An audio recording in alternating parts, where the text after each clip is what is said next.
Why is the three at the back formation not working for Ruben Amorim? Because we've seen managers in the past actually use this formation to win the Premier League. We've seen Conte 2017 winning the Premier League with, Marcos Alonso, Victor Moses, Kante, Fabregas, Diego Costa, I can never forget you, and of course, Eden Hazard. And also we've seen the modern managers, the likes of Pep Guardiola winning the Premier League with a 3-2-4-1 formation, with Stones joining Rodri in the middle of the park, and then, his wingers stretching up the wing and everything. But why is it that this particular formation is not working for Ruben Amorim? Well, that's why I'm actually here to actually break this particular formation, break the profile of the three at the back system, and then point out the reason why this system is not actually working for Ruben Amorim. Now, we've actually seen some three at the back system that actually went on to win the Premier League, like we saw in the Conte 2017 side. I can still remember when he made that substitution and he brought in Marcos Alonso inside, and then from them the dynamic of the whole game changed. We went on to win, go 13 games unbeaten. Before, is it Man City or Liverpool that actually spoiled that streak? But I know that would have gotten more numbers if not for that streak that was spoiled. But then he had to set up in three at the back system, and three at the back system actually prospered and worked for him because he was able to profile his players very well. Why he loves his three to play more on like the half space, more of like a winger and everything. We've actually seen some managers that actually utilize the 2-10s instead of playing, more of like a very wide and on the wing, utilizing 2-10s. And one of those managers is actually Pep Guardiola in his title-winning season. Well, he was able to actually convert that team, playing with a 5 centre back with Stones joining Rodri in the middle, with Grealish hugging the wheel. We had the clinical number 9, Erling Haaland. We played KDB or Bernardo or Gundogan, any of those ones who actually worked for him. And then he was able to come up with that winning streak. Once done reach January like this now, Pep Guardiola could just lock in that winning streak, and he was able to lock in that winning streak, and they were able to come and win the trophy. But why is it that this particular three at the back is not working for Ruben Amorim? Because Ruben Amorim, since he took over from Manchester United, he has only gotten them 28 points in 29 games. That means his point is even lower than the number of games that he has played for Manchester United. Ruben Amorim right now set up with Euro, plays with Delete, and then Luke Shaw, three at the back system, which I still don't trust the three at the back system, because that three at the back, apart from Delete, they're actually injury prone. So I don't think that three at the back system will actually last him long, except maybe this season is a different season and then all his defenders are free from injury. And of course, right wing back is playing Ahmad, which I feel is currently misprofiling Ahmad as a right wing back. Ahmad is mostly like a winger type of, tries to, beat his man 1v1, which I feel that he's misprofiling Ahmad in that particular position. And of course, you have Dalot in that right wing back, which is also not great. I feel that if Mazwari is back from injury, he'll be the one to lock in that right wing back, because you actually need somebody that will be able to run the flank and is also highly defensively minded, because at some point you'll be caught out of position and you need somebody to actually eat the grass and try to cover the grass and try to defend from the wide position, because most of the times you obviously be caught in a 1v1 situation, or maybe if you are lucky enough, one of your 10s helping you, or maybe one of the DM helping you to double on the winger. But most of the times you most definitely be caught with a 1v1 situation, and you must be able to defend properly.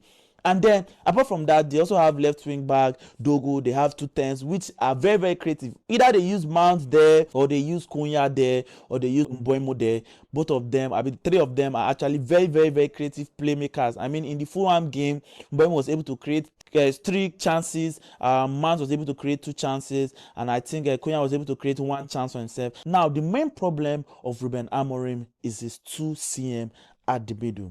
Now, why Bruno Fernandes might be a very, very top player, when it comes to throwing the passes and everything, I still feel that he's being misprofiled in that CM role. Why it's going to take Ruben Amorim time to actually adjust this guy to play as a CM, because I feel as a CM you should be more disciplined. You should know when to, go up a little bit, not disconnect yourself from your other pairing, and then you should know when to be able to, link up the defense and the attack. Bruno Fernandes is quite undisciplined to an extent, and sometimes his head is not in the game. He tries to free roam, sometimes always exposing him, and defensively wise, you are not good. But then if you actually want to play that particular formation, you need 2 CMs that are actually good defensively. Mostly you need a destroyer CM and a deep line playmaker. Now, both of these CM must actually be very, very good in defending and be very, very good in passing, because both of them will be the one to actually, the destroyer will be the one to actually break the play, try to tackle, try to win the ball, try to go in, try to, go for the dirty jobs and everything. While the other CM will be the deep line playmaker, try to string the pass from deep, try to connect, try to detect the tempo, try to know what pass to give, what pass not to give, try to know where to say yes, where to say no. And he must be very, very, very, very press resistant, because you are the pivots. If you lose the ball at that particular position, you are just left with 3 people at the back, because by that time your wing back might be very, very high and very, very wide, and it becomes very, very difficult. So you need people that are actually press resistant and people that can be able to push the ball and be able to connect your defense to your attack at the same spot. Using Chelsea as an example, you could see the like of Kante. Kante was more of like a destroyer. I mean, that guy was so crazy, always there, running the game, going back, trying to destroy the game, going in for those dirty tackles and every single thing. He was literally doing the dirty work in the midfield. While we had Fabregas, he was a very, very good deep line playmaker, unselfish player, very, very, very press resistant. He knows how to find the runs. He had vision. At some point, they were even calling him Fabri Pass, to be very, very honest. That guy was crazy. And he was very, very, very good, delivering all the passes, delivering everything. At some point, he lost possession at some games and everything. But then you actually need people that actually press resistant in that role, that can be able to recover the ball in 10 seconds or 15 seconds in that particular role, because at some point you have some things trying to overload your middle, because they know that you only have 2 men there. And then you also need the support from your 2 10s to actually defend for you, because if your 2 10s are not actually going to be helping you defensively, then what are they actually doing on the pitch? They cannot leave the two CMs to actually be running and trying to look for solution while they are themselves, they are just high up waiting for the ball. And then the 2 CMs must be disciplined defensively and also be disciplined attacking wise, be able to detect tempo, be able to know when to go sideways, be able to know when to go back. Why Bruno Fernandes can give you the pass, can know when to hit the nail? He is not good defensively. That is number 1 weakness that he has. Number 2, I feel that his discipline game is actually really bad. Not discipline as per his attitude or anything, but as per when it comes to him holding the line, him not actually straying out of position, him not trying to be everywhere at every time. I think at this point, he should probably know that by now he's not only the sole creator for Manchester United. Manchester United have brought in 2 crazy creators in Cunha and Mbeumo, who should be feeding the number 9. And of course, he himself can also contribute. While his assist number might be a little bit down, over the line playing as that CM, which I feel Ruben Amorim might still be able to tweak him to play that CM, but he'll be better if we get better profile to actually play this particular position.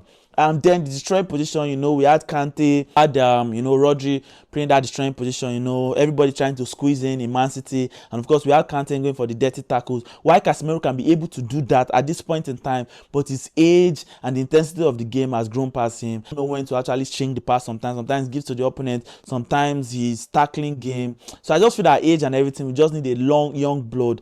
And now this brings me to the suggestion and players that could actually fit this Manchester United system. Now, if they had an Enzo Fernandez, Argentina Enzo Fernandez, number 6 player, somebody playing as a deep line playmaker, trying to find the pass, trying to string and everything, Dogo and Mazraoui playing as a left wing back, right wing back, very, very high and wide, trying to pin the full backs back so that, the number 10 can actually operate on that half space and to find the number 9, which will be occupied by the 2 center backs. I feel that they are going to need a deep line playmaker, somebody that can be able to, detect play from the back and be able to find the pass that is actually very, very good and sound defensively.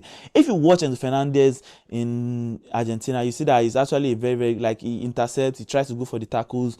Not really great as, but then he has that defensive mindset in him, can be able to find the pass, he's strong, he has the stamina. And then they also need more of like a destroyer. That's why, I was kind of happy for them that we were going for Baleba. Baleba deal actually fell through and we were not able to actually go for that Baleba guy. That Baleba guy could actually play as, the box to box, the guy actually, destroying and then collecting the ball and everything, trying to distribute the pass. Plus, he's a young guy, he has the pace, he has the legs, he has the stamina, and he's also Premier League proven. So, what a signing that would have been. And then probably pairing him with somebody like Mino, or probably pairing him with Ugarte so that he himself can be going up a little bit, would not actually be a problem. But they actually needs, even if they had a Caicedo and a Baleba, that would actually really work because both of them, they are defensive minded.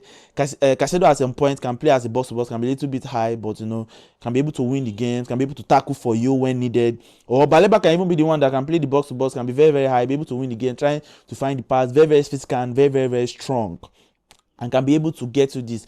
But at this point in time, I just feel that Ruben Amorim actually misprofiling this player is not actually good. He should try to play the right wing back where the right wing back is supposed to play, and then also play the left wing back when the left wing back is supposed to play, and then be able to fix that his two pivot system. You know, Man City, the only difference with Man City is that Man City, they kind of had Stones joining in, and then during defense, no Stones joining back to make it a 5 at the back, and they were able to have, you know, Grealish hugging the way. They had 2 10s, they had KDB, incredible baller, they had Bernardo Silva, incredible, Gundogan, incredible, any other person that they put in that position was always incredible. They were boys that could progress the ball, boys that could find the pocket, boys that could find the space, boys that could trigger the pass, boys that could do so many things, you know, actually not really isolating Haaland, you know, still trying to find a bit of you know, the things. While we had Rodri was more like the very press resistant guy, the deep line playmaker, detecting the tempo and everything. We had Stones really high up, trying to, you know, progress the ball, trying to also tackle. You know,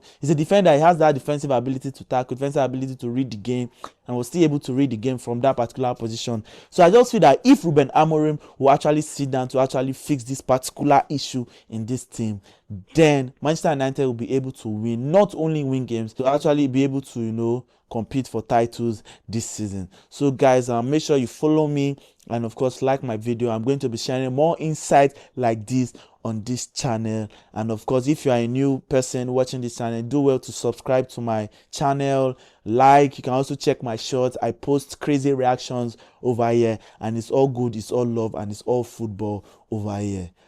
Ice cold palm.